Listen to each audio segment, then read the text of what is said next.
میں نے قرآن مجید فرقان حمید کی اس آیت مبارکہ کو تلاوت کرنے کا شرف حاصل کیا ہے۔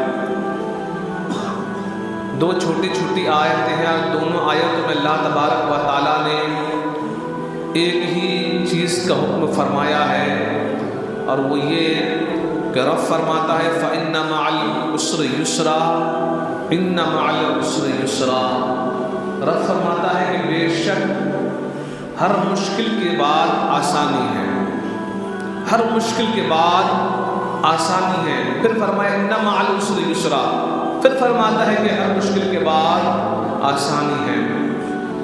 دو چیز دو آیت میں اللہ تبارک و تعالیٰ نے ایک ہی چیز کا حکم فرمایا کہ ہر مشکل کے بعد آسانی ہے، ہر مشکل کے بعد آسانی ہے۔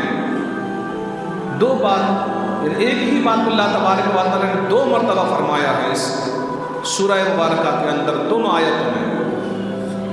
تو مفسرین یہاں فرماتے ہیں کہ اس کی تفسیر لکھتے ہوئے مفسرین کرام فرماتے ہیں کہ گویا اللہ تبارک و تعالیٰ ارشاد فرماتے ہیں کہ میرے بندو پریشان نہ ہو مشکلوں سے، گھبراؤ نہ مشکلوں سے، غمزدہ نہ ہو مشکلوں سے۔ رب فرماتا ہے کہ اگر میں تمہیں ایک مشکل دوں گا نا تو میں تم کو پھر دو آسانی عطا فرماؤں گا۔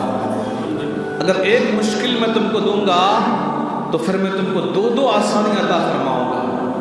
میرے عزیزوں، میرے دوستوں، حدیث پاک میں ہے، بخاری شریف کا حدیث ہے کہ جنت کو نہ اللہ تبارک و تعالیٰ نے مشکلات سے ڈھانپ دیا ہے، جنت کو مشکلات سے ڈھانپ دیا ہے۔ انسان مسلمان دنیا میں مشکلوں کا سامنا کرتا، مصیبتوں کا تھوڑا تھوڑا سامنا کرتا ہے، اور پھر اس کے بعد اللہ اس گناہوں کو مٹا دیتا ہے مشکلوں کے ذریعے سے، پھر وہ انسان جنت کا حقدار بن جاتا ہے۔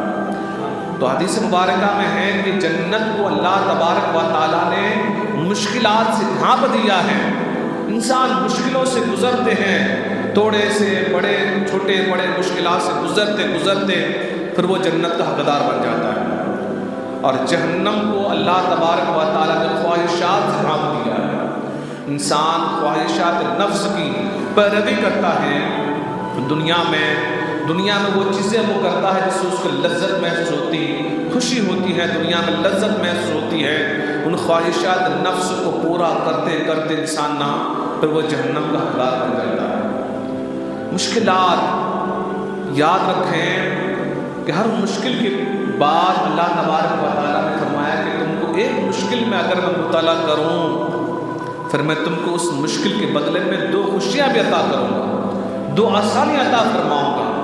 مسلمانوں، مشکلات انسان کی زندگی میں ایسا نہیں ہے کہ مشکلات جو ہے صرف غریبوں کے زندگی میں آتا ہے، نہیں۔ کبھی آپ مالداروں کی زندگی کو بھی جھانک کر دیکھیں گے نا، جو ٹینشن، جو ڈپریشن، جو پریشانی، جو مشکلات مالداروں کو آتا ہے نا، غریبوں کو اس سے بہت زیادہ کم ہی آتا ہے۔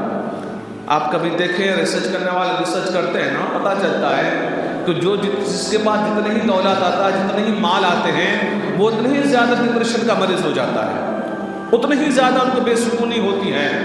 اور جو غریب ہوتا ہے، مشکلات ان کے بھی آتے ہیں، مالداروں کو بھی آتے ہیں، لیکن اللہ تبارک و تعالیٰ نے فرمایا ہے نا کہ احادیث مبارکہ میں ہے کہ مومن مسلمان کو جب مشکلات، چاہے وہ چھوٹی سے چھوٹی مشکل کیوں نہ ہو، جب اس کی زندگی میں مشکل آتا ہے تو پھر اللہ تبارک و تعالیٰ اس کی عوض اس کے گناہوں کو مٹا دیتا ہے۔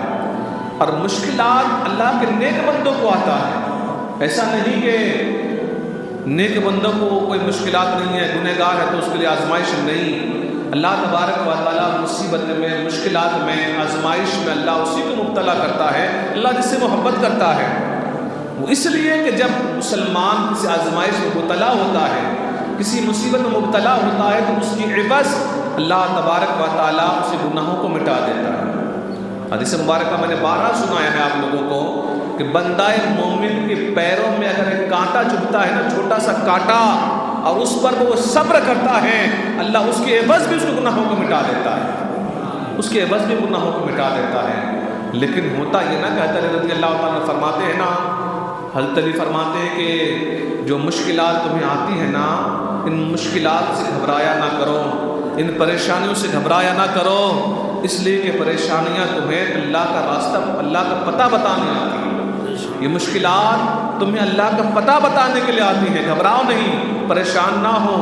لیکن ہوتا یہ ہے نا کہ ہمیں اگر کوئی پوچھے کہ کیا حال چال ہے، تو ہم نا 3 سال کے 365 راتیں ہوتی ہیں، ان 365 راتوں میں زیادہ تر راتیں ہم سکون سے سوئے ہوئے ہوتے ہیں، ہم اس کا شکر ادا نہیں کرتے۔ وہ ایک رات جو ہمیں نیند نہیں آتی ہے نا کسی تکلیف کی وجہ سے، ہم اس کا شکوہ کرتے ہیں، ہوتا ہے نا۔ ہمیں اگر کوئی پوچھے کہ یار کیا حال چال ہے، کیسی طبیعت ہے، تو ہم نا وہ جو 365 میں سے 360 دن آرام سے سکون کی نیند سوئے ہوئے ہوتے ہیں نا، تو ان 365 میں سے وہ 5 دن جو ہمارے سال کے کسی وجہ سے، کسی تکلیف سے، کسی اور وجہ سے ہمیں نیند نہیں آتی، اس کی ہم شکوہ کرتے ہیں، یار بڑی تکلیف تھی، رات میں سو نہیں پایا۔ جو راتیں ہم نے سکون سے گزارے ہیں ان کا ہم تذکرہ نہیں کرتے، اس پر ہم شکر ادا نہیں کرتے۔ جو ایک رات تکلیف میں، دانت کے درد کی تکلیف میں، سر کے درد کی تکلیف میں ہمیں نیند نہیں آتی ہے نا، ہم اس کا شکوہ کرتے ہیں۔ ڈاکٹر بتاتے ہیں کہ جسم کے اندر 360 ہڈیاں ہیں۔ اگر کوئی ہمیں پوچھے کہ بھائی کیا حال چال ہے، تو ہم وہ 362 ہڈیوں کے ذکر نہیں کرتے جو سلامت ہیں، اچھے ہیں۔ جو ایک ہڈی، ایک گھٹنا جو ہمیں تکلیف دیتا ہے نا، یا جسم کی کوئی ایک پرزہ جہاں ہمیں تکلیف دہ ہے، ہم اس کا ذکر کرتے ہیں، اس کی شکوہ کرتے ہیں۔ وہ 359 جو سلامت ہے اس پر ہم شکر ادا نہیں کرتے، اس پر ہم شکر ادا نہیں کرتے۔ ہمیں جو ایک تکلیف ہوتی ہے ایک ہڈی کی پورے جسم کے اندر، ہم اس کا شکوہ کرتے ہیں پوری زندگی بھر۔ یاد رکھیں کہ حضرت علی فرماتے ہیں کہ مصیبتوں سے نہ گھبراؤ، مصیبتیں ہر انسان کے لیے ہیں، مصیبتیں الگ الگ طریقے سے بھی آتی ہیں، مصیبتیں ہر انسان کے ساتھ میں ہیں، اس کے نام بدلتے ہیں، عنوان بدلتے ہیں۔ کبھی کسی کو یہ مصیبتیں آتی ہیں کہ اولاد نہیں ہوتی، کسی کو اولاد ہوتی ہے تو وہ اولاد کسی نہ کسی وجہ سے بیمار ہونے لگتی ہے تو وہ پریشانی میں رہتے ہیں، کوئی رزق کی وجہ سے مصیبت میں ہے، کوئی اور دیگر مصیبت میں ہے۔ تو فرماتے ہیں ہمارے بزرگ، ہمارے سلف صالحین کی مصیبتوں سے نہ گھبراؤ۔ مصیبتیں اللہ تم کو، رب تبارک و تعالیٰ تمہیں مصیبت کے ذریعے سے، آزمائش کے ذریعے سے اللہ تمہارے گناہوں کو مٹاتا ہے، بلکہ مصیبتیں اس لیے آتی ہیں مومن مسلمان پر کہ اس کے ذریعے سے مومن مسلمان کو اللہ کا پتہ ملتا ہے۔